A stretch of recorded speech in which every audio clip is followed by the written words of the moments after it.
I firmly believe thousands of people are sitting on a winning lottery ticket. Like, they could change people's lives. They could be the next biggest creator, and we'll never know because they could not. He's a communicator in the purest sense. Inspiring young men to get off their asses and change their lives. Michael Smoke, or how so many people know him online as Higher Up Wellness. I think we're truthfully moving a little bit away from the creator that is appearing to have it all together, and rather people are yearning for someone that they feel like they can aspire to. Authenticity and vulnerability are superpowers, but they are the scariest ones to access. It's like finding a diamond in a mine. It's like, it's tough to get to, but if you can get it and harvest it, people want it. Things started to progress and I was achieving more success. There was like two ways which people perceived it. It was, if he can do it, I can do it. Or there's the hatred. You know, I can't relate to this guy anymore. Your efforts in the form of your physique is just holding up a mirror to them of the things that they can't or won't do. This is the superpower that I think is maybe discussed a bit is...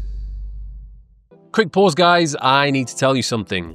It's that time of the year where everyone's on the winter arc hype, where they're building their physique, which they plan to reveal at some point in the summer of 2026. But I hate to be the guy that says it. Most of you are going to end up getting fat. You'll be overeating. You'll be following some sort of a program which isn't actually going to be getting your results. You're going to be improvising on the spot, no doubt. You won't be tracking. There'll be no structure, just random exercises with minimal progress seen on a week-to-week basis. Pretty frustrating, right? Well, that's the whole reason why I built the Thirst app, to help busy people like yourself find a system they can actually stick to over a long period of time. We have thousands of transformations from men and women who just plug into the app and get the exact plan they need for their goals, show up to the gym, and just put in the work, all for less than an hour of their time. I've got a special offer running for you guys right now. For less than the price of a one-to-one PT session, you get access to over hundreds of programs and hundreds of different meal plans, everything which you could possibly need to get yourself in shape. So if you actually want to stick to something and see results without taking things to the absolute extremities, click the link in the bio. Let's get on with the video. Michael, welcome to the show. Thank you for having me, man. I really appreciate you welcoming me into your home here in Dubai and taking the time. It means a lot. No, I like your stuff. I've been going through some of it, and it seems that you're very switched on and wise for your age. Thank you. In the last year and a half of my life, I feel like I've lived probably 5 years is what it feels like sometimes. But I was also fortunate, despite the adversities and everything I've experienced since 2024. I was raised by older parents than someone normally my age. I'm 28. My parents are in their mid-70s. It's a little bit abnormal. And so having been raised by such wise parents from a different generation, I think blessed me with a lot of wonderful life lessons and perspectives. What is that like? The older parents experience? Yeah. It's, man, I appreciate you asking me that because it's not something that any of my friends really endured. Yeah. Because being 28, my friends' parents are in their 50s, some even in their late 40s, some in their 60s, but my mom's 70. She'd kill me if I put that one on camera. Sorry, Mom. She's in her 70s somewhere. That's all I'll say. But she looks 50. She looks incredible, objectively. Takes wonderful care of herself. Big walker, big rower, got her resistance training, eats her meat and veggies. She's incredible. And a walking angel on earth, like kind to a fault. I'm lucky beyond belief. And my father, who passed away in January of this year, was 71. Mm-hmm. So born in 1953, my dad was. It's a different experience. I remember thinking growing up all the time, man, my parents they're not going to be around as long as all of my buddies' parents. And I remember being like mad about it, sad about it, but I know that it had to happen exactly as it did or I wouldn't be where I am right now. Like all of it happened for a reason. And so I consider myself very fortunate because them growing up in the time that they did, they saw so much, they experienced so much, they had such a breadth and depth of wisdom to give me that, not to say my other buddies' parents don't, but just as they say, born in a different time. So it gave me a very different experience growing up and gave me sort of that old soul outlook on life that some people have described to me as. Do they like envision you living a certain way?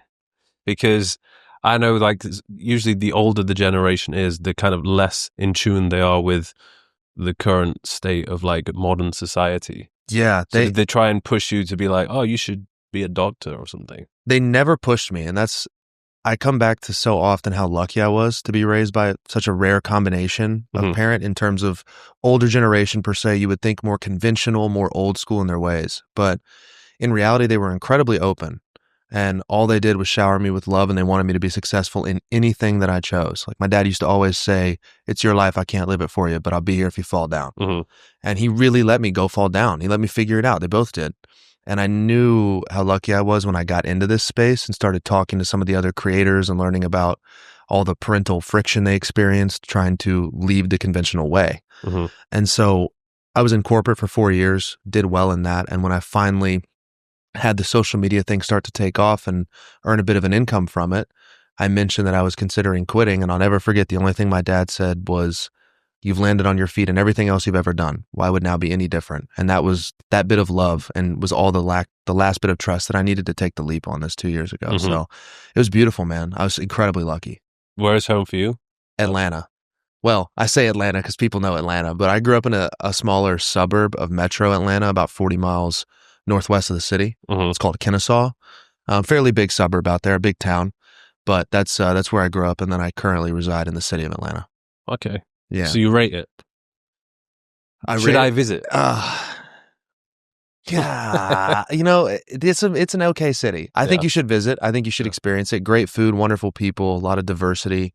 You should go to say you went. Yeah. There's some stuff you should see. But other than that, there's much cooler cities in the U.S. I think you've been to. Yeah. You said Miami, New York. I've done all the usual spots that most people would go to. You've been to Austin, yeah? Yeah, I've done Austin. Austin, that's a place in the past few years which is kind of more up and coming. There's more people moving there for sure.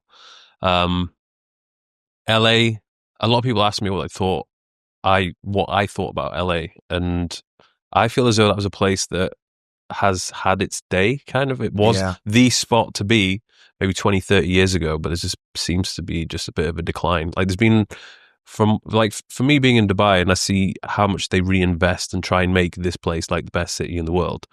I don't feel like LA has kind of seen that type of love. It's just been left to slowly sort of downgrading. Yeah. I mean, that's why so many people move from there to Austin to get the hell away from whatever was going down there in 2020 and beyond. I've never been, actually, which everybody seems to think I'm based there. It's kind of insulting. No, LA. I've had so many people say, I thought you were in Los Angeles. It's like, why? Do I give off like arrogant pop? No, I'm just kidding. But I've never even been to LA. I've only been to San Diego. Okay. Yeah. Never spent any time. Should I go? Rate it.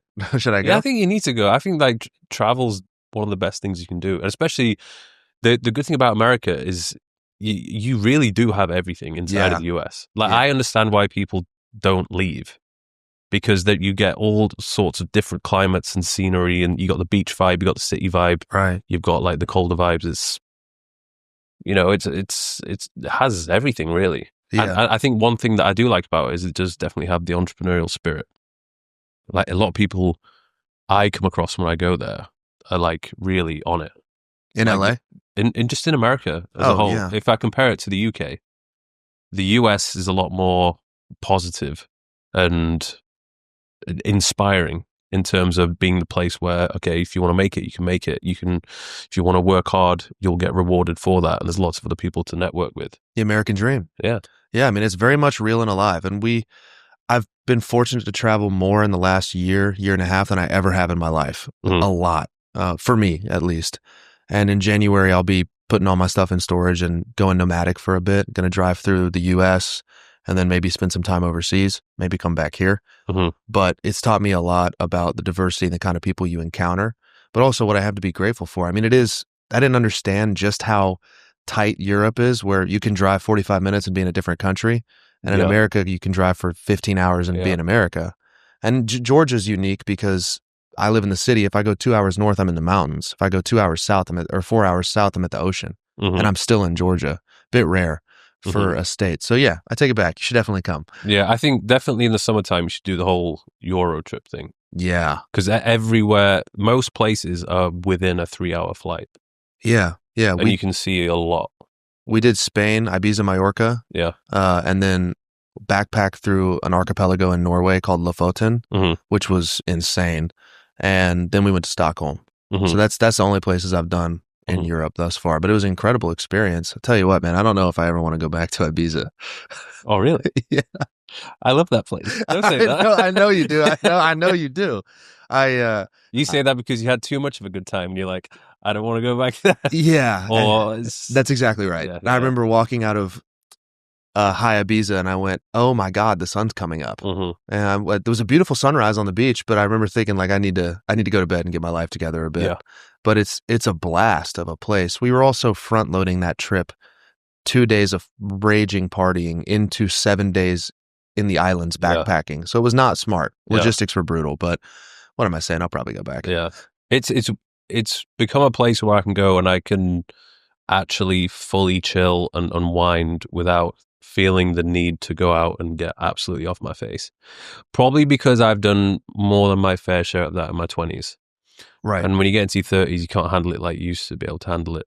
Yeah. Yeah, but there's something about that place. It's just the energy and just the free spirit aspect of it. I'd love to take that experience on. I had just, we're here for 48 hours. Let's hit every club we possibly can. And that's what most people do. Yeah. I think a lot of people don't see the other side to the island, and it's very beautiful. But if you're there and you haven't partied there before, you should probably really see that. I will admit I love house music now, and I did not like it before. And I saw Dom Dalla at Universe and Fisher at High, and it was a really cool experience. I understand why people like it now. Yeah, it's pretty dope. It is good. But the only problem with a place like that is I just don't really want to do any work there. It's a place where I switch off, which I feel like every so often, a couple times a year, it's good for me to do. Just be fully present in the moment. Yeah. But then I notice if I'm in a place like that for too long, I don't know, you just kind of become less productive. You kind of care less about like pushing forward, building your business, whatever it might be. It's like almost like I have a second life there, a different version of my life in a place like that. Do you find that I love both essential to your lifestyle, especially when we're so connected to our work because it's in our phone? Mm-hmm. Yeah, because it does, especially with everything that's going on now with this sort of hamster wheel of constantly having to pump out content, and just you get so caught up in doing the thing every day that you're supposed to be doing, and always kind of chasing more, not necessarily financially, but just feeling as though you're learning and growing and doing more. Sometimes it's like, man, just have a break from that. Yeah. Just switch off for a bit. And I think particularly because, I'm at a point, and I guess we both are, it's like we're in our sort of prime. And I want to make the most of me being in my prime where I can enjoy this youthfulness, this kind of lack of responsibilities, which I currently have, and just truly live in the moment. Because I know for a fact when I'm like 50 or 60, I will look back at these years and be like, man, you should have really enjoyed that. Yeah. Or I would do anything to go back to that point. So I always envision my older self and thinking what he would be thinking. I like that a lot. I made a video the other day about the importance of maxing out your stat lines as a young guy. Build the stories, build the life, take the trip, do the thing, but also build the business, get in great shape. But it can be hard, man. You're right. Like so much of, I say hard, like we're not incredibly lucky to do this for work, but what I am consciously aware of, or find myself trying to be consciously aware of, is I had the God-given opportunity to leave corporate America, which was a fine job and it was a great life, to do something that actually literally lit my soul on fire and earn money doing it. Very rare. And I find myself sometimes slipping back into just creating the 9-to-5 again. I'm just doing it in a different place. Yeah. It's like the joking phrase of escaping the matrix and then just recreating it in a new place is something I'm aware of. There's a time to definitely sit down and grind, but also like enjoy the fact that I'm in freaking Dubai. Yeah. Because I took a risk and met incredible people like Sam who set this up for me. So I definitely, if you feel it, I feel it as well. That struggle to maintain a balance of building something while also enjoying the fruits of your spoils. Yeah. That is every day I have that. I feel like I could very easily lock myself away and just grind. But then I'm like, I have an opportunity right now to travel the world if I want to travel the world. So it's like, which one should I pick? And ultimately, it's kind of, I've been doing a little bit of both. But I realize if I do too much of one thing, I end up really missing the other thing and feel like something in my life is missing. Yeah. Champagne problems are still problems. Yeah. Still an issue. But even for guys in their 20s, like, even I look back at my 20s and kind of miss how when you're in your 20s, you can just do anything really. You can make stupid mistakes. You can get away with, just being a child, just Yeah. being, having no responsibility whatsoever. And that doesn't last very long. So I sometimes advise those people in their early 20s to just go do the thing, travel, enjoy. But at the same time, you want to be acquiring some skills and building up something so that you're going to be of use one day. Yeah, there's a real power to, I think I'm 28 and I just turned 28. So I'm exiting that era quickly. It feels like, and in a way, because of a past life I lived, trying to make up maybe for even a bit of lost time, being in a long-term relationship in my early 20s, keeping me from doing the traveling and taking some of those bold risks. But there's a real importance to anyone listening to this who's young. Jesse Itzler talks about in your 20s, say yes to as much as you can. Like say yes to the opportunity, go to the networking dinner, take the trip if you have the luxury to afford it, but also work your fucking ass off. And then when you get into your 30s, you build that lore, those stat lines get maxed out. But it can be a hard line to balance, especially I have a lot of empathy for kids who feel like they're behind. There's a lot of 22 and 23-year-old crypto millionaires, content creators who post the highlight reels that are their lives. And they get stuck, the normal guys per se, get stuck in this trap of cross comparison. It's just like this toxic line. They're all like, oh shit, I'm going to start trading. Yeah.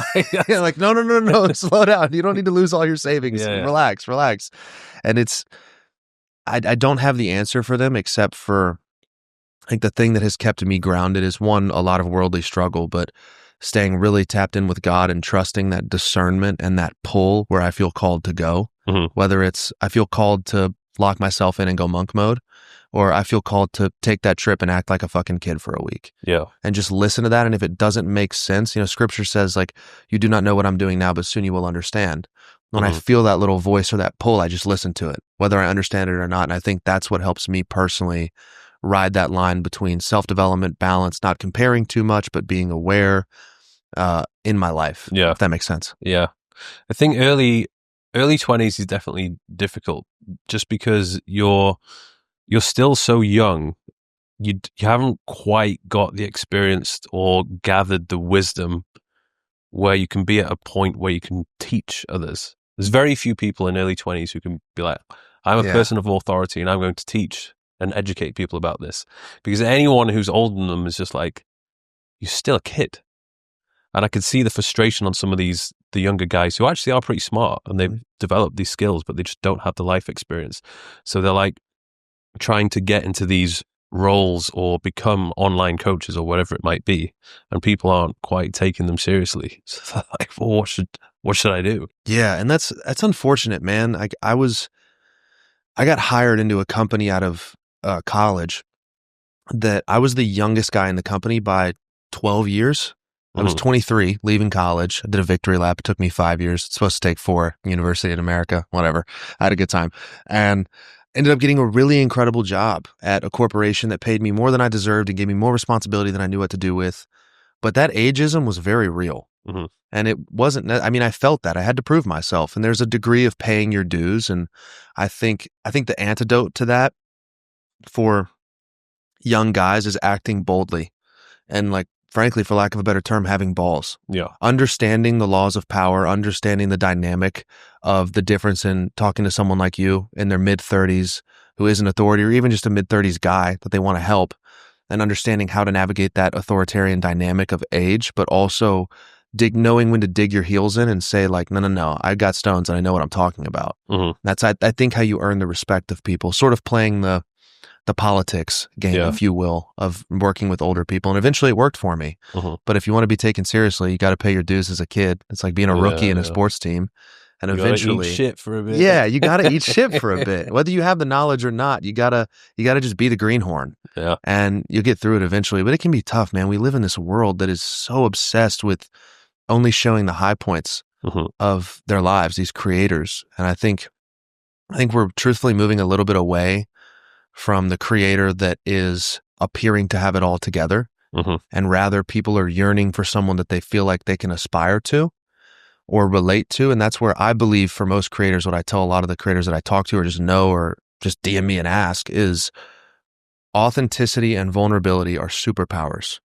but they are the scariest ones to access. It's like finding a diamond in a mine. It's like it's tough to get to, but if you can get it and harvest it, people want it because they want to know what's really going on in your life. And I have found personally in my experience that the more willing I am to bear my heart on my sleeve and tell my story, the better everything goes. The following, the impact, the business, everything is better when I just am not afraid to share where I'm at. I think there's a real power and vulnerability that people are very scared to tap into. Yeah. I think that's probably one of the reasons why I was able to build the following, especially in the early years, because when I started, I was just living in this very small house, shared house, just doing my meal prep after I'd done my weekly food shop at Lidl because I couldn't afford to shop anywhere else. Bro, that's when I found you. And it was just me like do my meal prep, going to the gym, coaching all my clients, just rinse and repeat every single day. And I think a lot of people could relate to that. And it was interesting how as things started to progress and I was achieving more success, there was like two ways which people perceived it. It was either, oh, that's inspiring. If he can do it, I can do it. Or there's the hatred where it's like, oh, I can't relate to this guy anymore. And I can't have it for myself, so I don't want to watch it anymore. How did you handle the negative side of the feedback? What did that feel like? I think with social media, you just get used to it. You develop thick skin, but you question yourself a lot. Because you could scan through the comments, there could be 100 good ones, and then there's the odd negative one. They're the ones that stand out and really make you think. But I think that was one of the things that always caused me to still be humble, never get too cocky, too flashy, think that you're better or that you know it all. I still feel as though I'm just the same guy that I was before, but I'm just a little bit more confident and wiser. But I certainly don't feel that I'm better in any way. Do you ever feel like there were moments that certain remarks, people, or feedback really got to you on the negative side? There was the period where I was losing my hair. That was a period where I was balding. Everyone in my family, all the guys were losing their hair, and mine was getting pretty bad. And I was getting rinsed every comment. Really? Yeah, that was bad. And I ended up getting a hair transplant. And then, oh, surprise, surprise, nobody talks about that anymore. But aside from that, there's not really anything bad. There's just the constant steroid accusations, which are rife. That's nonstop and has been around for 10 years. It's never going to stop, by the way. Oh, yeah, I know. I've come to terms with that. It's just like that.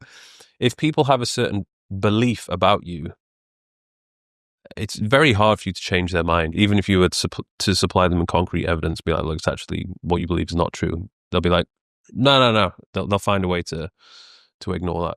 I don't mind if people think that I've done certain things to achieve my physique, or they think I've done steroids, because sometimes I look at myself and I'm like, what the fuck? That's freaky. Yeah. But it's when people just assume that I'm a liar that I don't like. How long have you been training? Since I was 17. So over 18 years. So I think what the real issue is people can't conceptualize the concept of diligent, consistent, repetitive effort for 18 years. Yeah. Thinking 18 years in the future, especially as someone in their early 20s, it's the classic aphorism, people overestimate what they can do in 3 months and underestimate what they can do in 3 years. It's the same thing with building a physique. It's just actually, if 90% of extraordinary success boils down to doing the obvious thing for an extraordinary period of time, then it would make sense that if I just train for an extraordinary period of time, I will have an extraordinary physique. I mean, even I get a few gear accusations here and there. So I can't imagine what it's like for you, because I have a perfect photo with a $2,000 camera that someone turned the exposure down on just a little bit, and I have that extra shadow in my abs. But they can't conceptualize. And so what really I think is happening is your efforts in the form of your physique is just holding up a mirror to them of the things that they can't or won't do. And then it just comes out as he's on gear. That can't possibly be the byproduct of consistent, repeated effort. Yeah. Which is a shame. One thing that drives me insane is just that people just seem to underestimate how good you can actually build your physique with the hard work. I know there's some people that are not necessarily having the genetics in their favor. They've got to work harder. And there's other people who have it easier and they just, literally look at a weight and they get jacked. But I think a lot of people underestimate what the human body can achieve when you push it and you are consistent for a very long period of time. Without a doubt. And even if the effort is subpar. Mhm. Now, I'm a big proponent. I preach all the time about the 3-day split Yeah. because I don't love the gym. Like, I want to minimize input, maximize output. Like a guy named Adam Schafer on the host, he's the host of the show Mind Pump. Mhm. He has this phrase he tells his clients. It says, we should be doing as little as possible to elicit the most change possible. Yeah. Because anything past that is a diminishing return. Yeah. And that's how I view training. And so could I have gotten jacked faster on a more optimal split per se? Maybe. Mhm. But optimal for me, 100% compliance for me was 3 days a week. Yeah. And the byproduct of that for 8 years is a physique that I'm proud of. Yeah. And that's just hard for people to understand. Because there will be people who they want it. They're like, I want that physique as quickly as possible. I'm going to go to the gym 6 times a week. I'm going to keep this up for as long as possible. But they can't. Like, they're not being honest with themselves. Right. Something happens, they're inconsistent, and then they go an extended period of time with doing no training at all. So yeah, they have these periods of going 5 or 6 times per week, but they also have these periods of not doing anything. And then realistically, they don't really have anything to show for it. Right. Then you look at the person who's only done 3 sessions per week, but they've done it every single week for like 8 years or whatever it might be. And they have pretty freaking decent results. Yeah. I mean, I think you had Greg on the show, Greg O'Gallagher, Kino Body. We were talking about that a while back. Like, he's the one who taught me the possibility of a 3-day split and how you can build a really good natural physique with it. And again, it goes back to, if I could maybe do it faster if I was on a 4 or 5 day split, but I know that I would be half as compliant. Yeah. And compliance is the science. Yeah. And so if I can stick to the 3, I'm going to see better results. The graph over time, I will beat that guy who's on a 6-day split with 30% compliance. What is the split? Is it, did you do full body or like upper lower? Yeah, I do a 3-day full body split right now. All of my coaching clients run almost an identical split. And I'm very open about that. I don't do the whole custom programming thing. I say we all get the same protocol. It's not a program, it's a protocol. If we need tweaks, we'll tweak. Injuries, limitations, whatever. But it's following the lower volume, higher intensity. Notice I didn't say low, high, lower, higher. Yeah. So a couple of really, really hard working sets.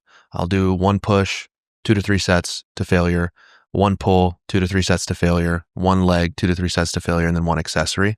And over the course of a week, I hit plenty of volume and frequency. And I follow Greg O'Gallagher is also a big reverse pyramid guy. Oh, yeah. So I love reverse pyramid training. It's just a fun way to hit PRs. So that's it. It's very simple. And then just try to get stronger every week.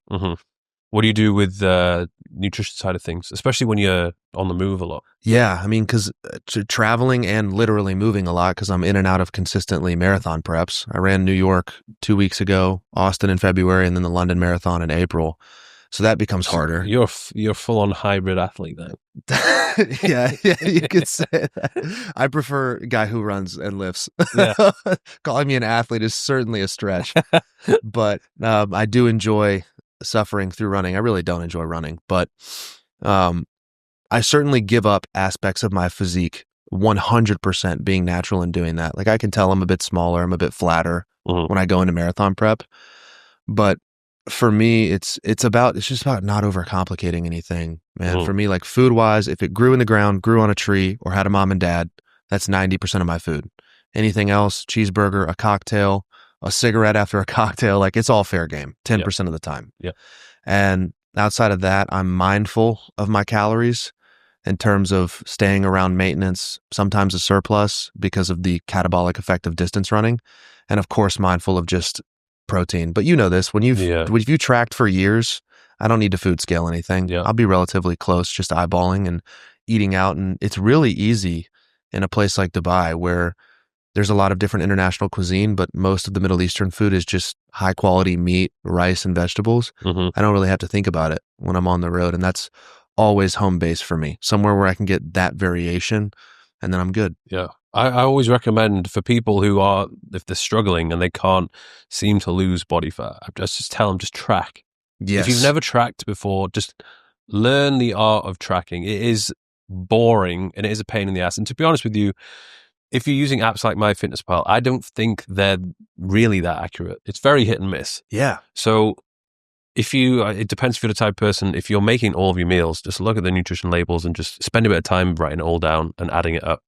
Just so you've got that peace of mind knowing, okay, this is legitimately like what I'm eating. If not, then go by whatever it says. Like there's a lot of the meal prep companies I have out here on a regular basis, they have all the calories and macros on, but sometimes I'm like, nah, this is not accurate. Yeah. Because I don't think they, to be honest, know what it is that they're doing or how they've come to the calculations that they've come to. So I take it with a little bit of a pinch of salt. But my approach has always been, I think for somebody who's trying to, like me, just maximize the gains, consuming 3 to 4, probably ideally 4 meals per day is good. So you're getting that, regular hit of protein and you're not going extended periods of time without eating. Yep. The intermittent fasting is great for those people who they want to get leaner and they want to have that sort of aesthetic look. They're not bothered about being as big as they could possibly be. They just want to have a flexible approach to eating. Then that works great as well. Maybe you have your 2 meals a day or 3, but you just have it in a short of feeding window. So you're trying to grow right now. It's not like I'm trying to grow. Like I've hit a point a very long time ago where 18 years of training, a pound of muscle is precious. Yeah, I'm not getting any bigger. But I see there's phases and cycles, and usually, for example, this is one of the first times where I've not traveled for quite some time. Like mid-September, I came back, and you definitely notice a difference when you're locked in with a good routine. So there's no flights, no changes in time zones. There's no moving around from different beds. Because for me, if I sleep in a different bed, it's like sleeping in a friggin' tree. I feel like I'm going to fall out. It's like, where am I? Yeah. And then you just, especially someone like here, I've got access to like some of the best gyms in the world. So it's like every day, and the nutrition completely locked in, 4 meals a day. So I notice when you optimize all these different areas of your life, you're putting your body in an environment where it can actually put on a little bit more size, and you can optimize your body composition. Definitely. So right now I'm noticing, okay, I'm stronger than I have been for quite some time because I've been tracking everything, and my ability to hold a little bit more size is also more because of the consistent meals I'm having and the good quality.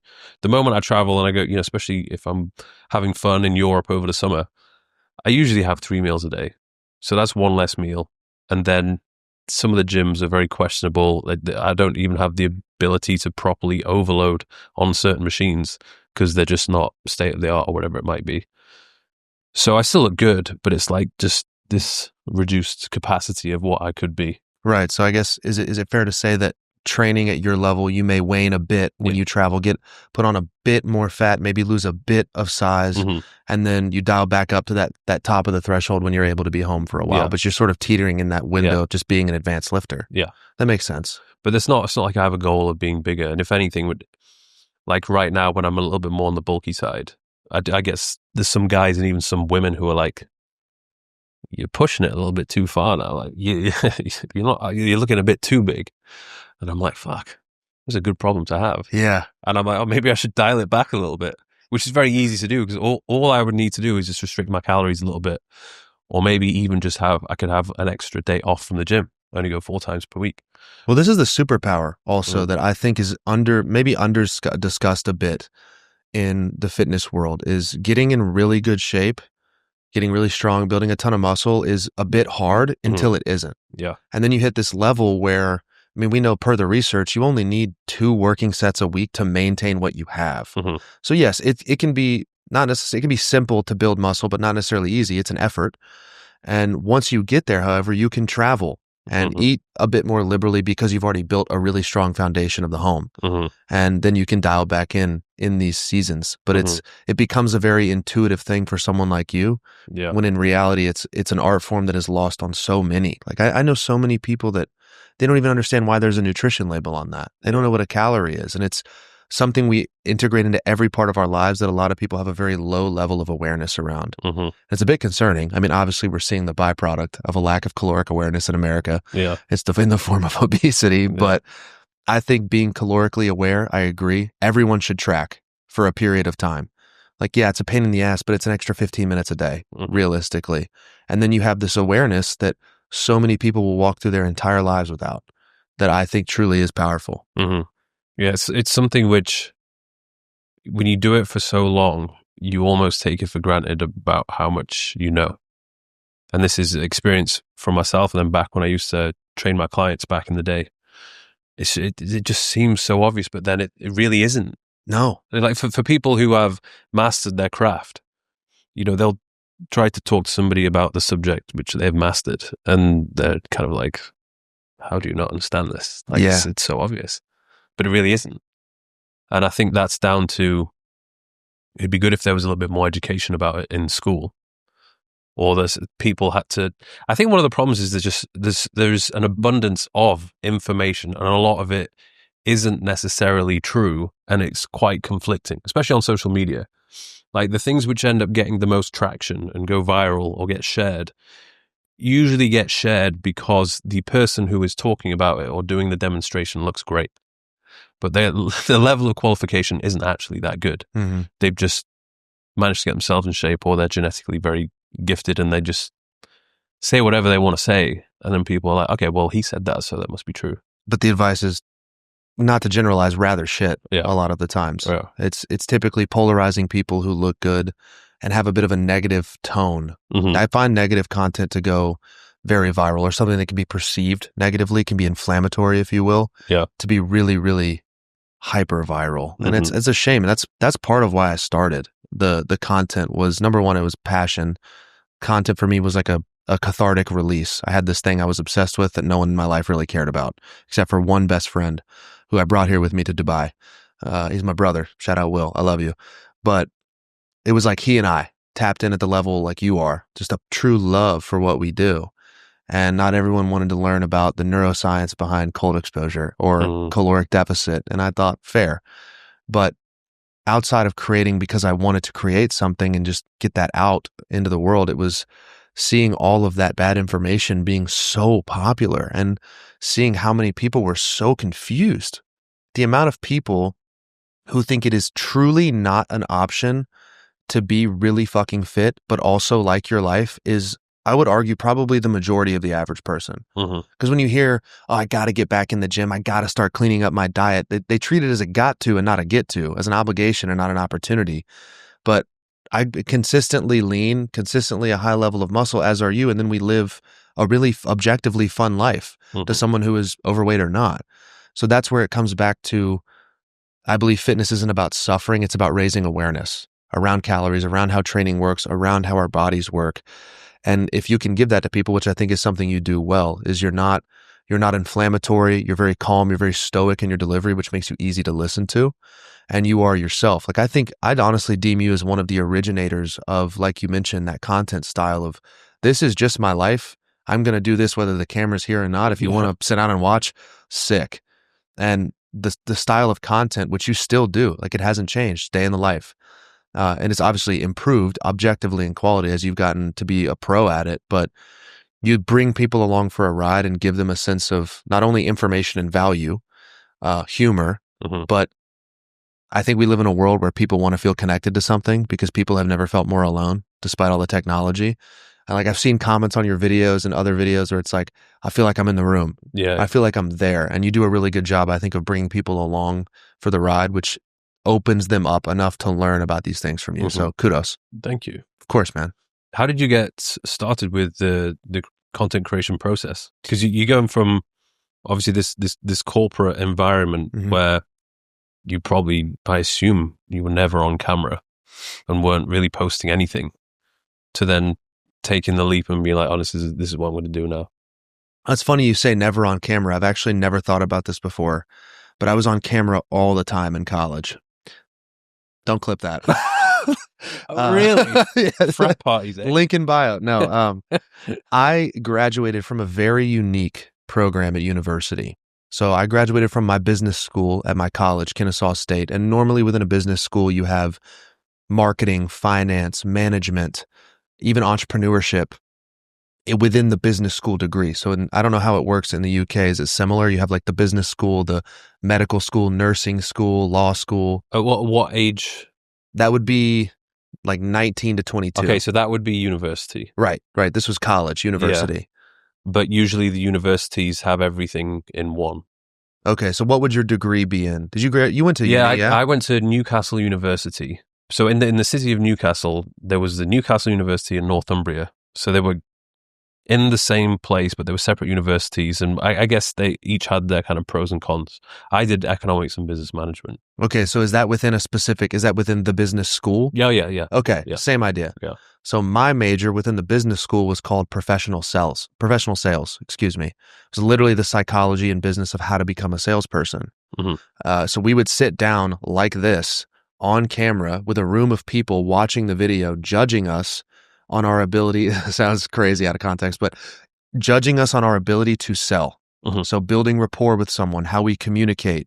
Do we make proper eye contact, proper hand gestures? Do we understand the sales process? Do we ask the right questions? Are we getting to the pain or the challenges? Everything you learn in sales training.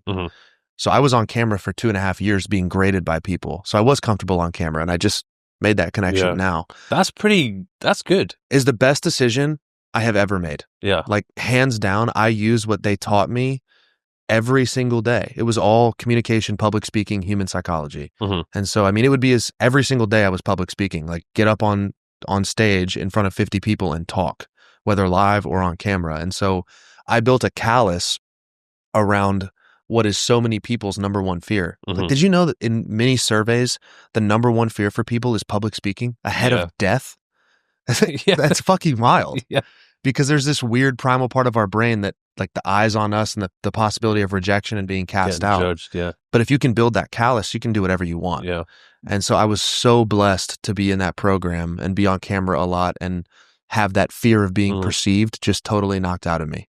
And then I got into corporate, to your point, used all the sales skills and this passion and obsession, honestly, with how I felt when I took care of myself just continued to grow. Like I saw the correlation between being physically fit and also being incredibly mentally sharp. And it was impacting my performance positively in the workplace. And I became more in tune, started listening to all the podcasts, continued to watch you and all these other creators, but it never occurred to me to do that myself. I was just living. And if people needed help, they knew I was the guy in my circle to like help them get in shape. But it got to the point in my life where I felt this like deep desire to do something different. And it was like, maybe I should just become a content creator. But then the fear immediately kicked in. What will they think of me? What if I'm a wannabe? What if it doesn't work? All my ego just bullshitting me, trying to keep me from doing it. And eventually I started doing it to give myself a place to get that passion out. It was just like, I just want to talk about this. I don't care who listens. I don't care if anybody listens. But right now, nobody's listening. And I get it. We have different interests.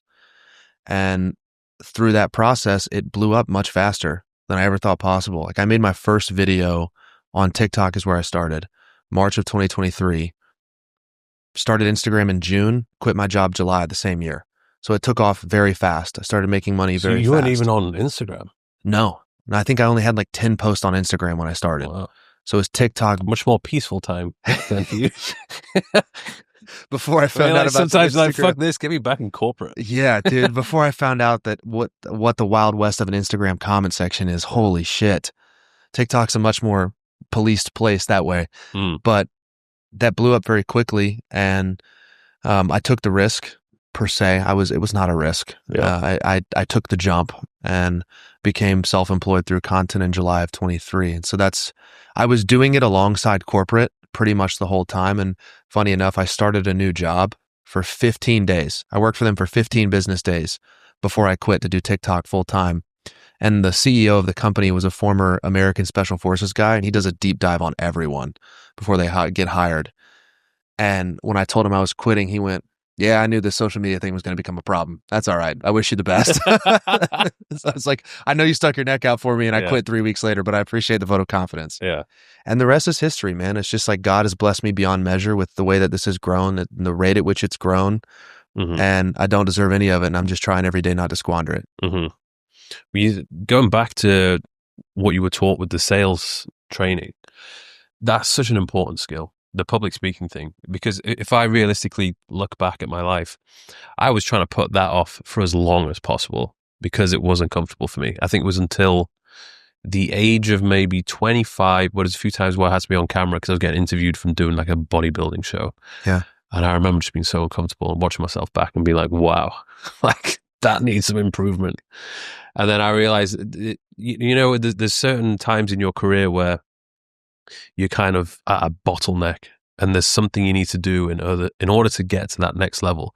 And for me, it was the speaking and the presentation and the being on camera. Some people are just gifted with it. They just have a natural ability to be a good talker and speaker. Some people may, like yourself, have been taught at a younger age, whether intentionally or just by luck.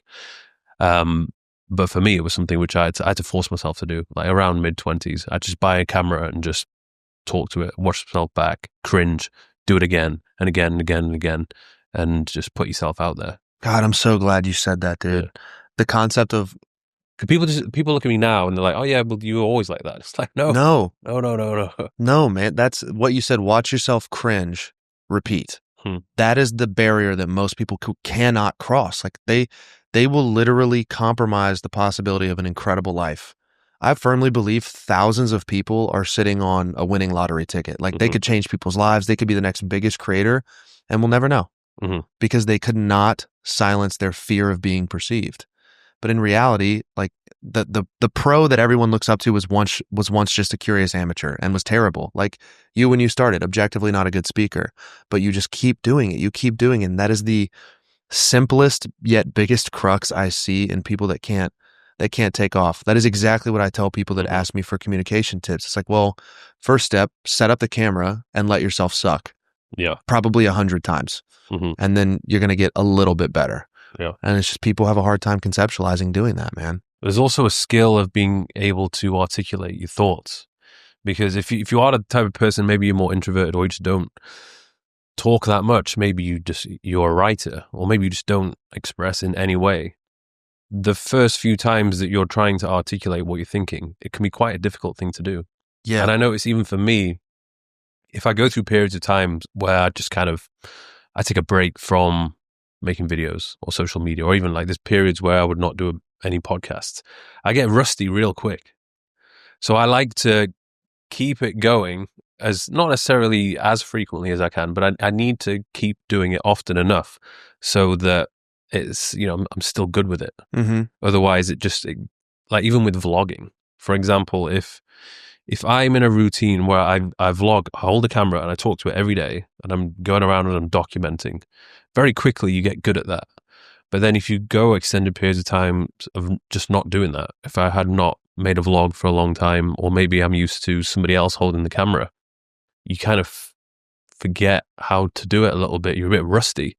So it's the repetition and the practice of doing it every day that makes you very good very quickly. It's a muscle and it atrophies, just like if you take time off the gym, but conversely, you can also train it to grow bigger and stronger. And there is funny little nuances that I find myself forgetting about vlogging or filming if I take even a couple of days off. Little things, angles, lighting, like just small shit. Yeah. You're right that you forget just the touch of like this, like an athlete has the touch with a ball. It's the same type of thing. I feel that too.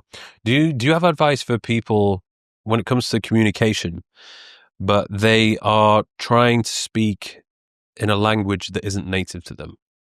Because I've had this quite a few times, or I've observed it, where somebody is trying to create content, but they're not speaking their native language. So the skill of the communication isn't that great, or the word selection isn't as good as it could be. You just know if they were speaking in their native tongue, it would flow way smoother. So you would almost say, well, maybe it's just better for you to focus on your native language. But then that person there may only be 1 million or a couple of million people that speak their language. So for them to be successful and reach a massive audience, they're kind of limited because not many people are speaking their language. So do you recommend that they just try and become the best communicator possible and master the art of the language they want to speak? It's funny you asked me that because someone asked me that at Run Club this morning. A guy from Uzbekistan said, I want to be a content creator, but English is not my first language. But his English was quite good. And I think I believe it was Thomas Jefferson said, never say in 2 words what can be said in 1. And that statement alone is the essence of communication. Too many people just ramble and don't properly structure sentences in a way that is, what is the quickest and most efficient yet eloquent way I can deliver a lesson, a perspective, a mindset, a joke, humor, whatever. And so I would say the principles of being a prominent or a proficient communicator are the same for non-native and native speakers. Limit your filler words, like, those are killers. Filler words are killer words. They make you appear less competent subconsciously. So much of what we do as communicators, and if you watch the best public speakers in the world, so much of what they do actually just appeals to the subconscious mind. When you think about the people you love listening to, you don't say, well, it's because he properly inflexes his voice upward when he wants me to think, or he limits his filler word usage, or she has really good stage presence. You go, I don't know, I just love the message. But so much of it is how they're delivering the message through their body cues, their eye contact, their tone, pitch, and cadence, and their lack thereof of filler words. So the principles are the same, albeit a bit tougher. But I follow content creators who don't speak English as their first language, and through building the callus, just like we do, albeit in a bit of a different way, do build followings. But that also might look different. I think it's easy to compare to someone like you or someone like me who has a large platform and say like, well, that's what I define success as if I start speaking English in my content. But maybe your impact is 100,000 followers. Maybe it's 10,000. It looks different for everybody. So I think the first step is to reframe, and understanding what success looks like to that person as a content creator might be different than you, than me, than him or her. And then just build the base with all the same skill sets that someone who is a native speaker would try to do it. But also don't be afraid to make content in your native tongue. Like I have a client whose first language is Spanish and his English is not very good. He's still learning. And so I told him, make both. Screw it. Like now we're at a point in social media where AI is going to turn your content to English anyway. It's okay. Yeah. So I would never want somebody to not try if they feel called to do so. But the rules are the same. Yeah. Well, I think there's a pretty big Spanish-speaking audience out there. So yeah, I guess that's an unfair. Like the guy who spoke Uzbek, for example, might have a bit smaller audience to pull from than the guy speaking Spanish. Yeah. Just a quick one, guys. We have an offer running on the Thirst app right now. And for those who don't know, this is an app which I built to give you everything that you could possibly need in order to get yourself in shape. So this is everything which I've learned over the past 18 years of training, speaking to all of the experts and coaching thousands of clients. Since the launch of the app, we've helped over 100,000 people to get one step closer to achieving their goals. So those people no longer were wasting time in the gym trying to figure out what exercises they should be doing, how many reps, how many sets, when they should rest, what meal plan they should be following that's going to be best suited for them. No more of that. For less than the price of one PT session, you can get access to over hundreds of programs to help you build strength, power, and size, along with meal plans to help you build muscle, lose fat, and optimize your health and well-being, whilst also allowing you to have some degree of flexibility in your life. So now's the time to get in shape, make it easier for yourself with a system that actually works, with the minimal input and the absolute maximum output. Let's get into the video. So all this stuff about the body language, the sign, the hand movements and the eye contact, is that something which you learn at university, or have you taken it further to that next level? Yes, I learned it at university. Like okay, I learned, so still there. Yeah. I learned that 55% of communication is nonverbal. It has nothing to do with what you say or how you say it. It's everything in your posture, your eye contact, your lip movements, your eyebrows, your hands, all of it. Is 55% is perceived in completely nonverbal, and then about 35-ish, 33-ish is inflection, tonality, cadence, pitch, and then the last 7% is the actual word choice. So actually what we say is very much the least important piece of communication. Yeah. I'm quite curious to do that, because I think I've just winged this with no education or being taught or corrected. It's kind of been more so just me watching myself back and like, oh, I need to change that. But it's certainly, there's room for improvement, particularly when it comes to doing a podcast. I know, Chris Williamson, he's on this mission to become like one of the world's best podcasters.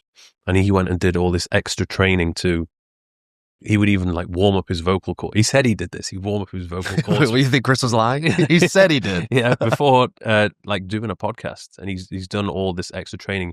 And I remember visually watching over a couple of years how he completely transformed himself being a podcast host. And I was like, wow, okay, like he's really put in the effort to be one of the best, and it's shown. He reminds me of an athlete with the God-given talent who also has an insane work ethic, and is a byproduct of what's possible when you have both. Like he definitely had some natural charisma.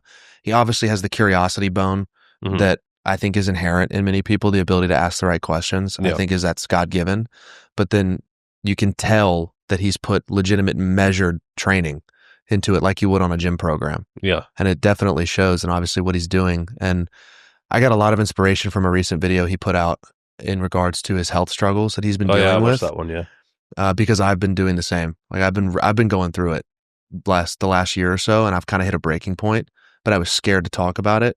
And his video, I've never met Chris. I don't know him, but his video convicted me to share that. And I got a lot of really kind messages about people struggling with the same thing. Yeah. But what was that? The thing that you were struggling with? I still am. Jet lag in Dubai doesn't help, but You haven't been living in a moldy house. no good. no mold. Because I know he's struggling with that, and I know how much of a bitch that is to get out of your system.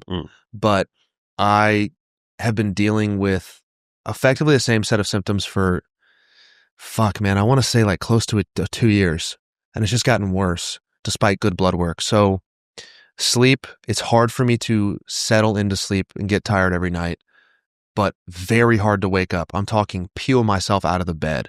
And for a while I thought it was like I was in the wrong place in my life. And then it was my dad is sick and I'm going through all this emotional turmoil, taking care of him. And then I came out of that and it didn't go away. And my energy levels are just, frankly, shit. And I'll have to depend on caffeine, which creates a vicious cycle of depending, not sleeping, depending, gut health issues, bloating after meals, lethargy after meals, GI issues.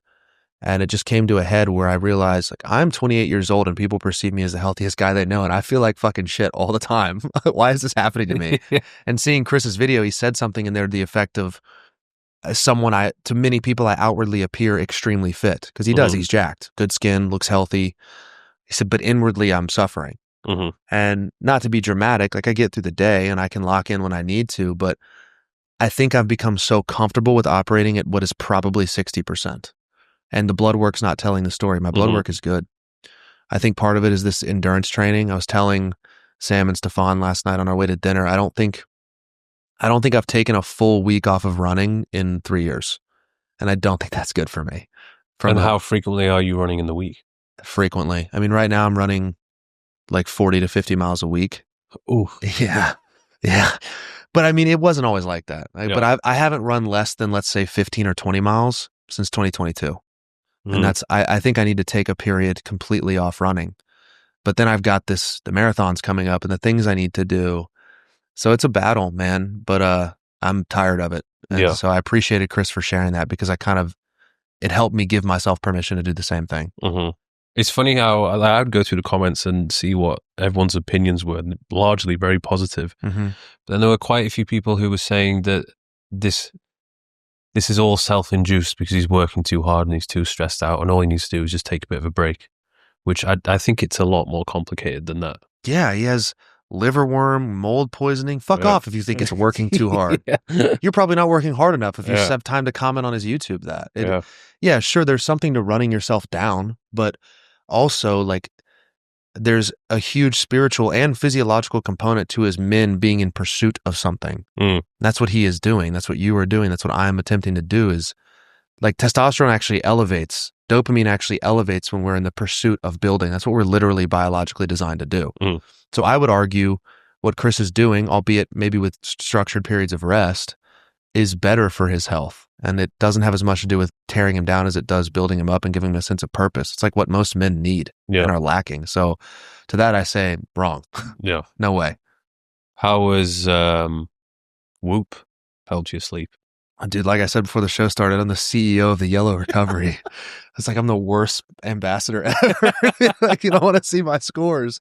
As soon as you get a green screenshot story, straight up, just another green for me. Yeah, it's just all it looks like all the time. Whoop's like, you're not meeting your deliverables. It's like, well, I can't. You wouldn't like what you saw. No. I thought this thing was supposed to help you sleep. Yeah. I don't think Whoop is for everybody. Like I have a ton of people who reach out and ask me about it because I think you were saying before we started the show, you've had yours for years. 2021, yeah. So, yeah, same. But I wasn't creating. It was a gift. And I've always been a big data guy and was super interested in something like this. So I've loved it. I do think for some people, it can trigger a bit of health anxiety for them because they get too fixated on the numbers. The biggest impact Whoop has made on me is a couple of things that I've implemented that I've been able to see a measurable improvement from. Like, for example, I'm extremely passionate about the supplementation of magnesium because 55% of the U.S. is moderately to severely deficient in an essential mineral required for hundreds of processes in the body. So I started taking magnesium L3 innate, and my REM sleep got better. I felt a little better. My deep sleep got better. My waking events decreased. And I was like, oh, I wouldn't have known that had I not had something to quantify and measure. Yeah. And then I started having my last meal earlier in the day because that's important for sleep. Yeah. And I started taping my mouth shut, and like everything began to improve. Like I was more tired. I know sometimes my difficulty sleeping is triggered by eating too late, probably. So when I eat early in the day, when I tape my mouth shut, I take my magnesium, like Whoop shows me that that's probably the right thing to do. And so being able to quantify it, I think if we can't measure it, we can't improve it. Yeah. So being able to measure it so I can make it better is huge. And the advanced labs aspect, have you done that yet? Not yet, no. Okay, I've got my blood work when I get back scheduled. I think taking that, pairing it with a GI map and like attacking whatever's going on with me through Whoop, like the timing of them releasing advanced labs. For anyone who doesn't know, Whoop integrated a blood work component to their software called Advanced Labs. And so I'm going to take that and use it to try to make myself better effectively. Yeah. I think for me, it was a big eye opener to see the effect of alcohol and how that was disrupting the sleep, but also drastically bringing down my HRV. So it's one of those things I've just basically knocked on the head. Like I will drink from time to time, but the cons of it far outweigh the pros. And then on top of that, the eating. So eating before bed, usually terrible recovery the next day. And then just having the consistency with waking up at the same time, but also going to bed at the same time. Like if you can keep up with that routine of waking and sleeping at the same time, you actually end up having really good quality sleep because your body is like prepared. And it knows when you're going to be sleeping and when you're going to be waking up. The moment I'm traveling or it's all over the place, then it can be difficult. Because for me in particular, when I go to bed, it's when I start to get all my crazy thoughts and I can't stop thinking. And I'm not one of those people that can just switch off and go to sleep. I'm usually tossing and turning for half an hour or so before I actually fall asleep. Yeah, me too. Big time. Yeah. Big time. And yeah, I didn't even think to mention that, but I drink a bit too much. Not excessive, but I'll drink a few times a month. And when we drink, I'll go out with the boys. It'll be a bit heavy. Like I'll have a few too many, but even just 2 drinks really messes with your HRV. And I'm starting to notice the little things, seemingly little things like a couple of drinks matter to everybody. But if you're really trying to get an edge, or like me stacking endurance training on top of it, it has to be cut out or I'm going to suffer. So like the big rocks I've implemented is just less alcohol. Frankly, I think that was probably a big problem. Less alcohol, more focus on what you mentioned. Like Dr. Matthew Walker calls that sleep opportunity. Like between the hours of 10:30 p.m. and 6:30 a.m., I am in my bed. Outside of that window, I am out of my bed, not doing sleep behaviors. So yeah, the consistency in wake and sleep times is huge and something I'm working to dial in. And right when I dial it in, naturally I go to Dubai, where it's currently 3 a.m. at home. Yeah. But that's okay. It's totally worth it. Yeah. I think there's they do recommend you almost trying to dump a lot of your thoughts on paper or writing it down before you go to sleep so that you can just have a little bit more peace of mind and just think, okay, that's out. And now I can just... Do you journal nightly? I should be doing more. Me too. Me too. It is powerful. I went on a bender, not a bender. That's not this. I'm still thinking about alcohol. I went on a fixation route of journaling every night and it was huge. It really does help. But I'm glad to know somebody else. Honestly, a lot of the people in my life that I find in our industry or just generally are considered a quote unquote high performer struggle with as soon as I lay down, the weight of every conscious thought I've ever had like hits me in the forefront of my brain. Yeah, I don't think people look at me and think I've got everything really dialed in and I follow this very specific routine every day, but I really don't. I just wake up when my body wants to wake up. And for me, the most important thing is just get the gym out of the way. That's kind of the thing I look forward to the most and I enjoy the most and is the priority over everything else. Even when I may have a really important piece of business to take care of or content to film, the amount of times where I'm just like, no, I'm going to go to the gym first. And then that will come after the gym, which for most people wouldn't make any sense. And even some of my team, they're like, Mike, do the thing that you're supposed to do. You can do the gym after. But I'm like, nope. the gym takes priority. Oh, you're a big morning workout guy then? No. They'll be around between 11 and 1. Okay. But I'm just saying, like, in terms of importance of all the things that I do in the day, the gym is always number 1. But you're probably, as a byproduct, able to show up better in the areas you need to show up because you choose that. Yeah. It's very important for, like, yeah, that's smack dab in the middle of many meeting windows. Mm-hmm. But the principle of me choosing to do this now means I can show up more as you need me or as my videographer needs me when I choose that thing for myself. That window of selfishness, I think, is incredibly important. Mm-hmm. You know, the people that you work with, your clients, what is it that they're coming to you with? Like, what problems do they have that they want you to try and help them with or solve? That's an interesting question, because I think I don't necessarily stick to a niche in terms of my videos. I get the feeling you're not just a fitness coach guy. You're a whole lot more than that. Right. And so that can, objectively from a business standpoint, man, that could be difficult, right? Like if I was just hammering fitness information like I was when I started, it was all about getting leaner, building muscle, the neuroscience behind why it's important, all about fitness. And it's changed a lot more as I've grown up and been through more life and adversity. I've become more convicted to talk about mindset, my faith, and my general perception of the world. But fitness is obviously a core pillar. So it's very diverse, to answer your question. I've got people who are just there because they found my fitness content. I've got people who want to get closer to God. I've got people who want me more in the life coach vein, if you will. I don't love that term, but they just need somebody to help them get their shit together, for lack of a better phrase. And it can be difficult to build an offer from a business standpoint that makes sense for those people. So it's about just being really perceptive of those individuals and trying to meet them where they're at. Because it is truly a mix. I mean, I've got people that are coming to me for nothing other than communication. Like, I want to be a public speaker, or I want to grow my social media. And I try to help everybody I can, but it makes the coaching side very difficult, for sure. How many people do you work with? So that's going to be changing. I went the lower ticket community approach this year, went high ticket last year. I think I've got 220 clients right now on a much lower ticket approach. In the group coaching, school community aspect, multiple group calls a week. But come January, I'm going to be migrating away from that and doing a higher ticket, much smaller group, and probably focusing on a handful of fitness folks, a handful of that life coach vein area. And I do feel fired up about the idea of helping people become a more proficient communicator. So just a few on each bucket, if you will. But right now it's a lot of bodies to account for. Yeah, because I did that throughout a lot of my 20s, the one-to-one stuff. It taught me a lot, but it was very, very draining. Yeah. Because first of all, you almost become friends with these people.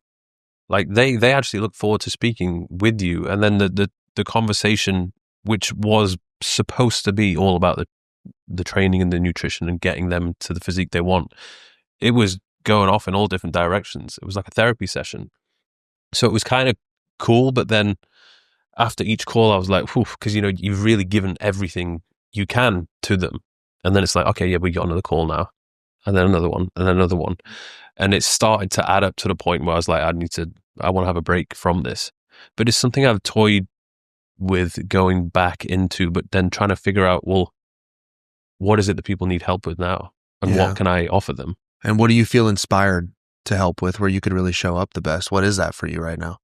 I mean, for sure, I feel like the whole physique aspect and getting them in shape, that's interesting. But I feel like most people deep down probably know what they should be doing. They just need someone that's going to hold them accountable. Someone that will inspire them and hold them accountable and just point them in the right direction. But more so now, I feel like I could really help people who are just a little bit unsure with which direction they want to take their life. So more so career-wise, but then on top of that, maybe relationship-wise, because I'm 35 and I've had a fair share of experience with relationships that I'm probably in a position where I can talk about it. I don't necessarily think I'm an expert to the point where I would always give good advice, because I think I'm quite different to a lot of people and the experiences I've had, but I feel as though I could definitely guide people. And for sure, being a single person at the moment, who am I to try and teach someone how to be in a relationship when I'm probably not the best person when it comes to being in relationships. Like, I've got my own fair share of work to be doing in that aspect. So yeah, it is interesting. And I put the feelers out there sometimes on YouTube videos. Like, sometimes I'll go massively off topic and talk about something I don't normally talk about and just see how people respond. So yeah, I guess you're right. It's if I was to go back and do it again, it would have to be something that genuinely interests me. Correct. Because I do remember when I went all in on the fitness stuff, doing too much and talking about that too much got very repetitive. Mm-hmm. And I did have that break from it. I moved away and got more into the lifestyle, the travel, collaborating with people outside of fitness, which was very interesting, but then it made me miss the fitness aspect of it. And I think people kind of don't, or may have forgotten that I used to be a person of authority when it came to the fitness and the building the physique. Just because I talked about it less, people may have forgotten that that's actually the thing I probably know the most about. Yeah. What if it was about giving yourself permission to flow in and out of those states? Like, if maybe the clients I hire, or the clients I choose to work with, you're at a point where you have the luxury of choice. Mm-hmm. You can price it a certain way. You can pick a certain way that maybe, I mean, fitness is an aspect of every successful person's life.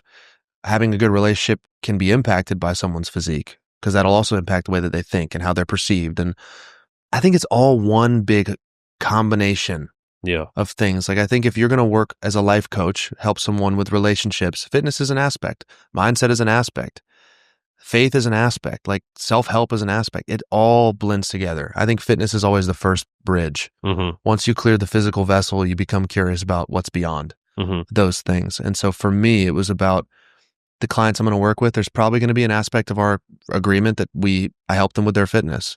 But there's going to be an aspect where we sit down and I just hold space for them and play therapist, if you will. Yeah. But that can be draining. You're right. So when you mentioned, it's funny, I tinged a bit when you said they became like friends, because I did the same thing and it became exhausting. Like, there needs to, in my opinion, there needs to be a clear delineation of authority. It's like, you hired me, remember?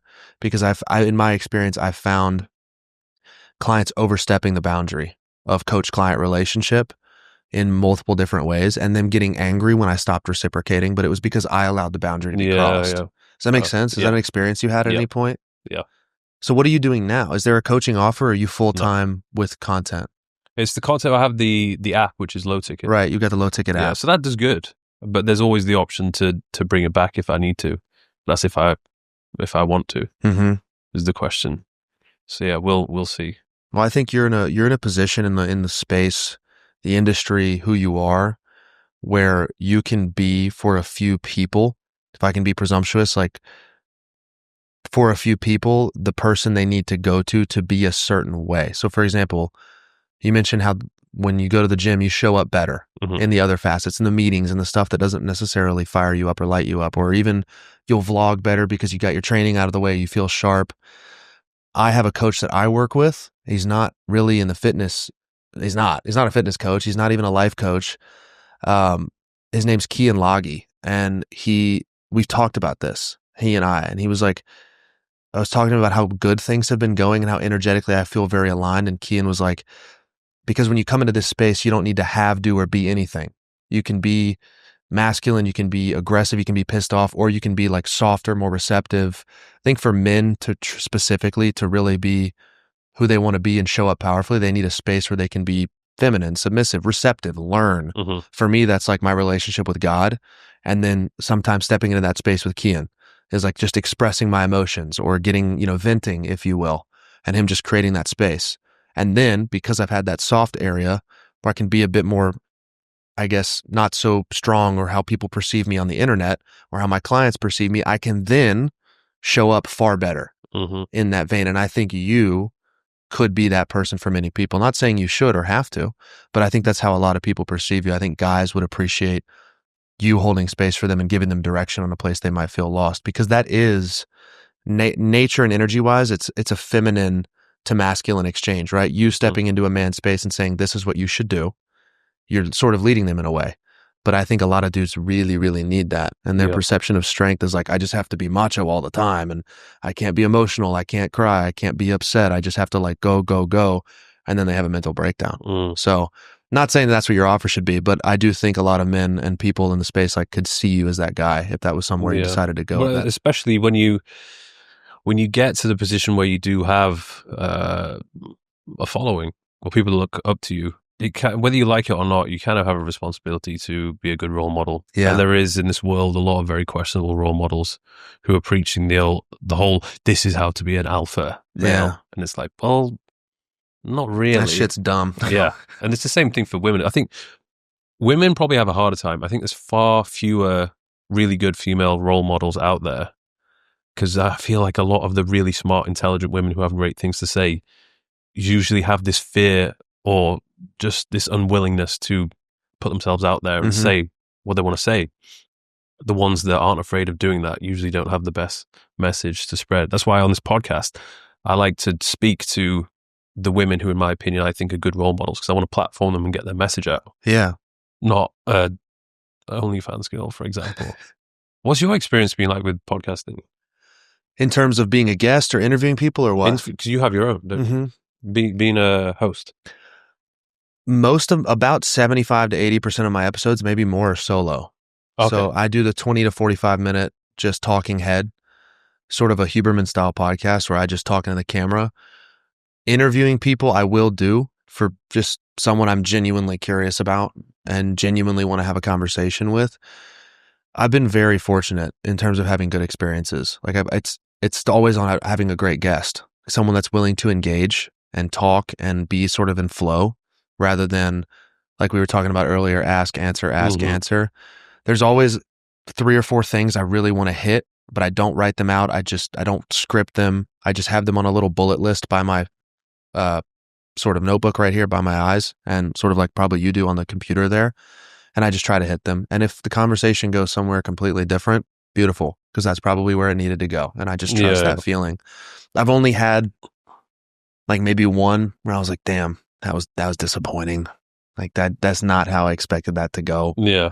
And that sucked. But that was my perception. I still got a lot of positive feedback on that episode. It's a good lesson in put out the content anyway. Because I almost did not release the episode. And I got this pushed. was the one that you did you had a guest on. Yeah. I don't want to name them, but we'll talk afterward. But I was stoked, and then it didn't pan out how my predetermined expectation panned it out. Yeah. But so many people still said that they loved the conversation, so it was a good lesson for me. I've had a few of them. It is weird because you have this visualization of how you think the conversation is going to go, and then it can be better or worse. Yeah. Like, for example, this is a good one because I've not even looked at my notes like once. Perfect. I was a bit worried about that. Yeah, the conversation is just like flowing and going where it needs to be. And usually, from my experience, they're the best because it's just like, it's a conversation. As long as I can cover the things which I wanted to cover, that's good. But then every so often, there'll be one where it's just like, maybe like 45 minutes in, and I genuinely have just run out of things to ask. That's rough. It's like, we're going to keep this one going. What do you do? I think it's a skill that's been developed, knowing that if I really need to, I can just wing a conversation and drag it out until it's kind of hit where it needs to hit. It's like anything. When I first started this, I was scared because I was like, I have no experience of being a host or knowing if I can keep a conversation going or ask the right questions. There's definitely a difference you can see from the first episode to now.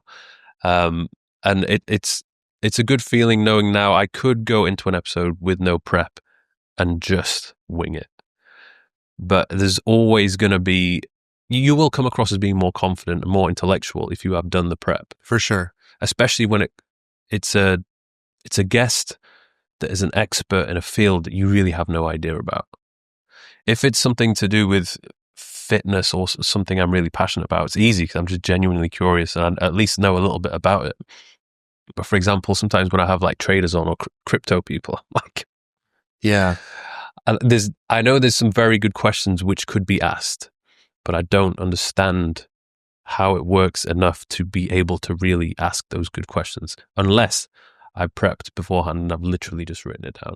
Is there a guest that comes to mind where you felt really challenged or just nervous about? I was reviewing. You've had some awesome guests on that I'd love to talk with. Yeah, there's been a few. I remember like the Chris Voss, the hostage negotiation, like that was an intense one. Yeah. And I just wanted to come across as being like smart and intellectual. It's very rare now that I would get starstruck. I'm sure I will do at some point in the future if there's someone who I really look up to and admire. But there's just this, you just really hope that it goes the way you want it to go and that you don't make a fool of yourself. Because there's sometimes I would literally have a brain fart mid-conversation and I've completely forgotten about what the question was. That's the worst.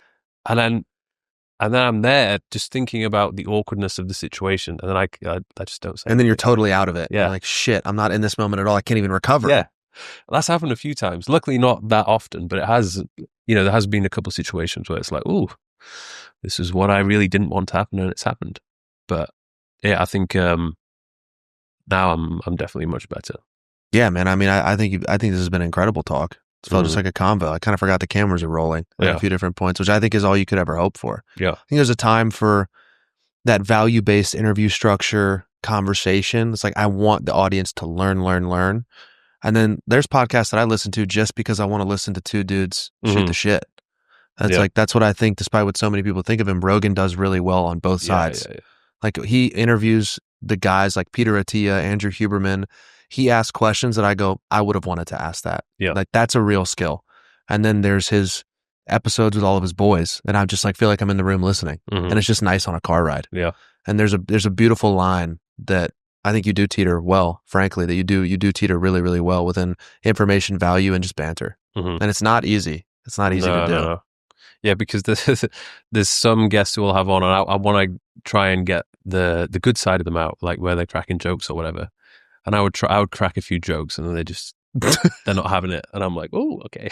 It's like being a comedian. This is going to be a serious conversation. Yeah, it's like being a comedian and your material not landing. Shit, tough crowd. All right, time to pivot. But if you can get a very serious person to lighten up and laugh, you've done a good job. That's what Theo Von is very good at doing. Yes. Like, everybody's literally automatically prepared before going on that this is going to be a fun conversation and there's going to be lots of jokes. And then you see a side to them that you would never really have seen on the podcast. Yeah, man. There's some shows that do a good job of that. He's really good at it. I think Hot Ones with Sean Evans is beautiful at disarming buttoned up people. There's do you know Todd Anderson? He owns Dream Recovery, the sleep company. Okay. He has a podcast called Beat the Heat, where I did it with him in his house in Nashville, and you get in a sauna and he interviews you in the sauna. And it starts at 180 Fahrenheit and ends at 230 Fahrenheit, which is the temperature I smoke brisket at, by the way. So you're literally cooking. Yeah. And he's asking me about essential minerals and all this bullshit. And I'm like, Todd, I'm dying. Like, I'm dying. Yeah. I need to get out. And so I think if you can break down a barrier, whether it's through physical pain or humor, like Theo does masterfully, that's what people want. It goes back to that vulnerability is a superpower. And we're all just people trying our fucking best, putting our pants on one leg at a time, just like everybody else. And I think the more we can remove ourselves from a pedestal or what we think people want us to be or how we're expected to be based on our own perception because we're creators with a following, and just be who we are and who we feel inspired to be in the moment. Maybe there's a moment with a client or a follower where you feel inspired to be the guy that Mike Thurston, that people perceive you to be. And maybe you're just having a low energy day. But I've had a hard time getting away from that people pleasing side of me personally, and just being who I feel inspired to be in the moment, because that's probably what's best. Yeah. And it's like, the more I pull myself off the pedestal and remember, like, Jesus washed feet. Like, Jesus washed feet. Why can I not reduce myself? Why is that so hard for me to feel like I need to be the guy all the time, be on all the time? And the more I do that, the universe reinforces that it is probably the right decision. I've noticed this with a lot of top performers and successful people. You sometimes have this vision that they have everything mastered in life, that they've got to this position because they're just so good at everything. And then when you actually get to know them or speak to them or find out more about them, there's other areas of their life that are really not that good at all. For example, the common one would be these ultra successful people who are like billionaires. They've just they've disregarded their health. They just do not look after themselves. Terrible diet, don't exercise. It's just everything has been onto, building this business and making as much money as possible. And then there's these other people who are also very successful in their own way. Like, maybe they're very good at speaking, and they know a lot of people, but when it comes to relationships or women or whatever, they just have terrible luck. They're just not good at that area in their life. So I think a lot of people need to understand that those people that they look up to have definitely not mastered every area of life. Like, everybody is flawed. Yeah, you're spot on. What came to mind to me immediately was the hyper monetarily successful people who are multiple divorces, estranged children, or womanizers, or just like they're missing that void. They have that void and they're open about it.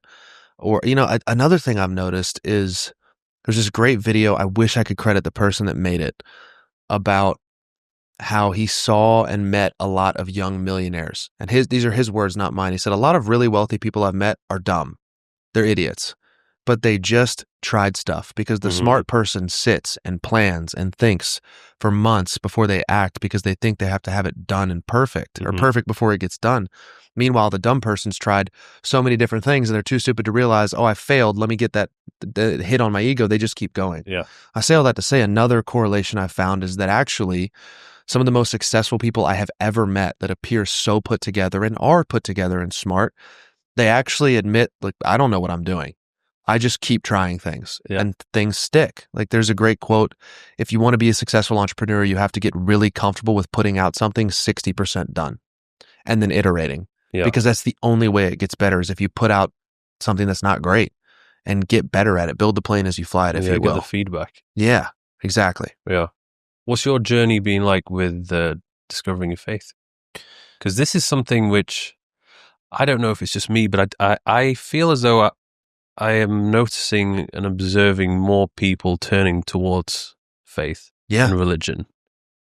Now, I'm hoping it's all in good nature and people are not just being sheep and doing what everybody else is doing.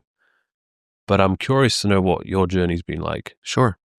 I believe there is a yearning for truth and God. Again, people have tried to fill the void with everything they could, and they're realizing none of that serves them. I do think there is a regression back to conservative values, and I don't mean politically. I mean God, the nuclear family. Like, people are wanting to feel truly, deeply fulfilled. I mean, there's probably a reason anxiety and depression are higher than they've ever been in the world. People lack purpose. They lack faith. They can't seem to find it. For me, it all really occurred in the last year and a half. I was sort of in that agnostic realm, sort of the guy who would say, I mean, you would call me a lukewarm Christian, is what someone in the faith would call me. It would be, yeah, there's definitely something out there, but he's not a man in the sky with a beard. To be clear, I still don't think that. Yeah. About 2 years ago, really about the time I started creating content, and that's how I think this is part of God's will for my life, is to talk about him through the platform he's given me. Because there have been people that study content and strategies and lighting and quality, and a lot of them have said, like, you don't make sense. Like, you don't have any production quality. Frankly, it's quite shit. It's just me with an iPhone talking head style. I don't do anything fancy. And someone asked me once, Gabriel, one of my good friends, asked me, what percentage of this is your skill set and what percentage is God's grace? Just gifting you with this so you steward it correctly. And I had the audacity to say 50-50. It's 100% God's grace, in my opinion now. Because I don't know how any of this has happened. It's beyond my wildest dreams. I came to faith. I noticed when I said earlier, I think this is part of God's will for my life, is creation, content creation, to build a platform to bring people closer to him. It started happening quickly, and immediately after it started, I started meeting all of these people who were very devout in their faith, like immediately. And I didn't have anyone in my life who was. I thought, at the time, I remember thinking, like, why am I meeting all these Bible thumpers? I got no interest in talking to these people. Was this like just in-person random interactions, or people like DMing you? New friends, in-person interactions, getting invited to Bible studies, people DMing me, asking me to be on podcasts. Like now a good friend of mine, Hampton Dortch, is a creator, and he was the first podcast I ever went on. He's devout in his faith, and it really inspired me. It made me very curious. Looking back on it, I feel like God was putting people in my life for what was to come, because my life blew up when I was 26. Like, everything that I knew was just about to come to a screeching fucking halt, and I was not prepared for it. And I think God was saying, like, you're going to need these people because shit's about to hit the fan, pal. And so over the course of the next year of mid-2024, I got out of a 5-year relationship. We lived together, blew up my life as I knew it, my entire adult life. And while I ended the relationship, it was still hard. It was establishing a new sense of normal, going through a sense of grief, if you will. Yeah, 5 years is a long time. Yeah. And it was all I had known from graduating college to being 25, 26. And so that was tough in the moment. But that's obviously a long time ago and far removed. What really got me was moving home to do what I thought was rebooting my life. Like, let me just move back to mom and dad's and figure out what's next. Where am I going to live? Maybe Florida. I felt like Tampa. I get home and I haven't seen my dad in about a month. And he looks off. Like, when someone's a little ill and you can just tell. Yeah. I was like, Dad, what's up with you? You look thin. Like, you seem lethargic. What's up? And he just said, I don't know. I don't feel great. Over the next 6 months, he would continue to get sicker and sicker and sicker, lose weight, lose all sense of his autonomy. And for a frame of reference, my dad was like my best friend. Like, truly, we would joke that when one of us goes, the language that we speak will die with us. Like, we were just tight as could be. I was so lucky to have a dad like that in my life. And he essentially just began to lose weight rapidly, lose muscle rapidly. He was in poor GI health. He would get these fainting and dizzy spells. And the diagnosis they initially gave him was cirrhosis of the liver failure. But he didn't drink. So doctors were like, well, this doesn't make sense. We don't know how you got this. Mm-hmm. They went in to do a procedure through his liver and came out about 30 minutes later and called me that the surgery was done. And they said, need you to come back. And I had a bad feeling in the pit of my stomach. And they said, the good news is your dad's liver is actually fine. The bad news is the main vein that feeds blood from your dad's liver into the rest of his body is, in their words, I'll never forget, the radiologist said, obliterated. He said, I've never seen damage this extensive, and I have never seen it in someone who doesn't have liver failure. I don't know what's wrong with your father. There's nothing we can do. Good luck. So it was in that moment that we were told he was going to die. And that was November. It was around this time last year. And he died January 19th of 2025. And it was tougher for my mom because we never found out what was wrong with him. Like, we don't know what caused it. And that was weird. At the end, some of the doctors at Emory in Atlanta, Georgia, one of the best facilities in the country, said they suspect it was lymphoma, but why didn't all the scans and blood work show it? So I say all this to say that was the worst thing I've ever been through in my life. Like, nothing compares to moving home and taking care of him. I'm grateful that I was put there, and that when you asked me what made me come to faith, you could not tell me, if you were to look in depth at all the events of my life in the months prior leading up to that got me back home to spend the last 7 months of my dad's life with him, my best friend. You can't tell me that was chance. The Lord put me there. Like, after we had a call with a naturopathic doctor, and my dad got up and walked out, and he looked back at me and he said, I know you're here for a shitty reason. It's the breakup, whatever. He said, I know you're here for a shitty reason, but I think you're here for another reason too. And it's to help me. Yeah. To make sense of all the healthcare stuff. And it's, the stuff I had learned that I didn't know why I was so obsessed with for so many years about health and fitness and longevity, we were using. Like, I was using it to help him and make him feel a little better and more comfortable. And ultimately, while there was nothing we could do, to do the things for my dad that I pray no kid ever has to do for their parent, it was traumatic. It was horrific at times. And while I'm so thankful for it, the only thing that gave me the supernatural peace that they talk about was truly building a relationship and ultimately surrendering to God, surrendering to Christ. Because I realized in that moment, all of the control I was trying to have over my dad's situation, arguing with doctors, pushing for more appointments, pushing him to live a certain way, was actually just creating far more misery in my life. And it wasn't until I let go and just said, Jesus, whatever you will this to be, I know is in my best interest, and I know is for a greater purpose in my life.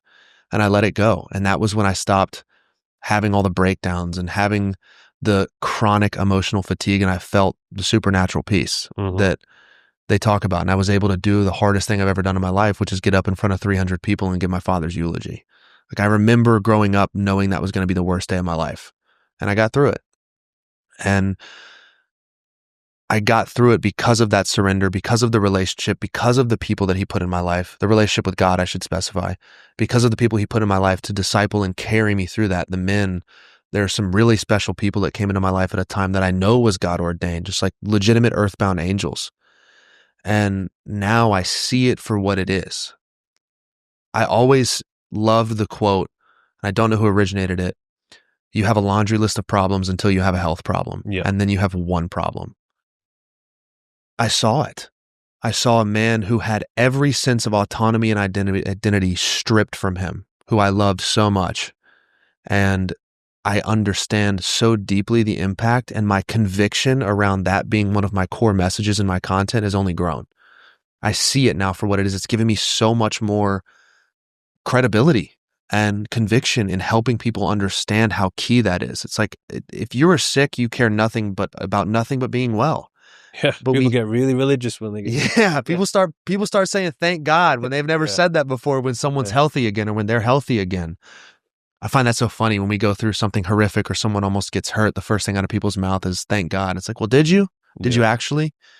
And I talked earlier about vulnerability, opening up about the suffering that I went through and how it shaped me and changed me and gave me such an appreciation and gratitude for something that a lot of people would assume would make me bitter and hateful.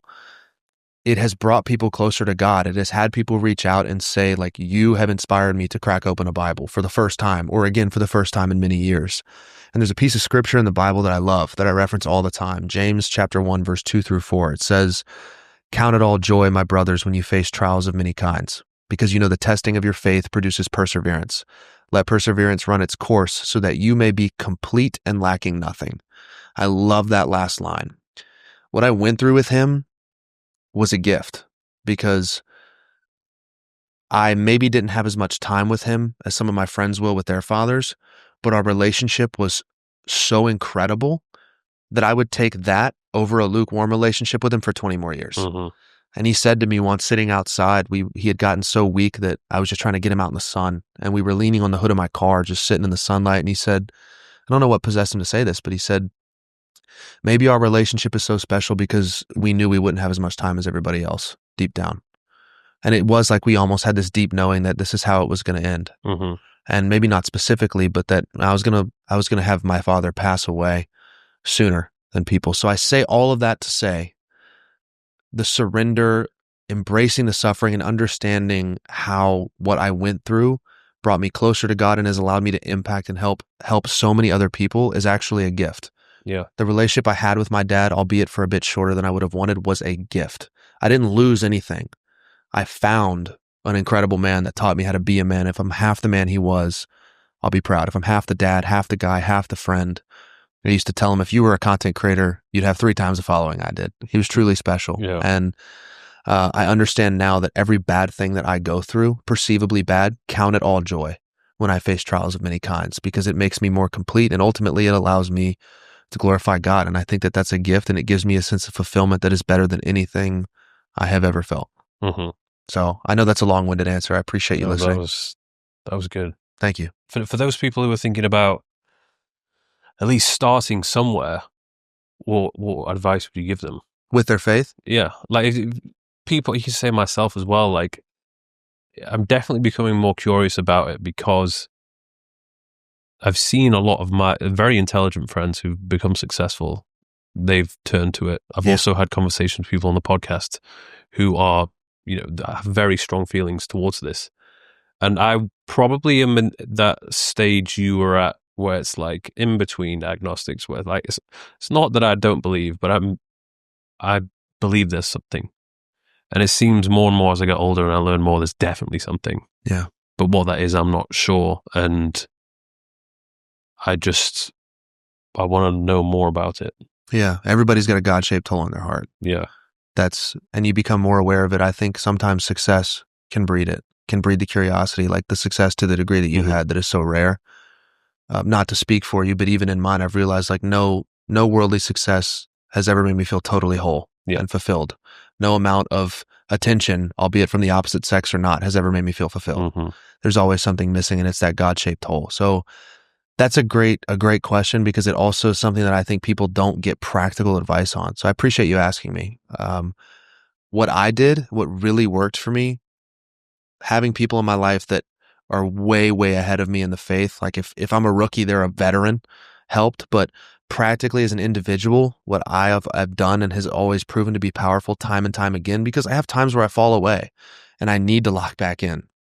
Frankly, I'm in one of those times right now. I didn't bring my freaking Bible with me on the trip. I feel like a jackass. is the practical advice I would give you is I asked God earnestly and openly in my own words to reveal himself to me.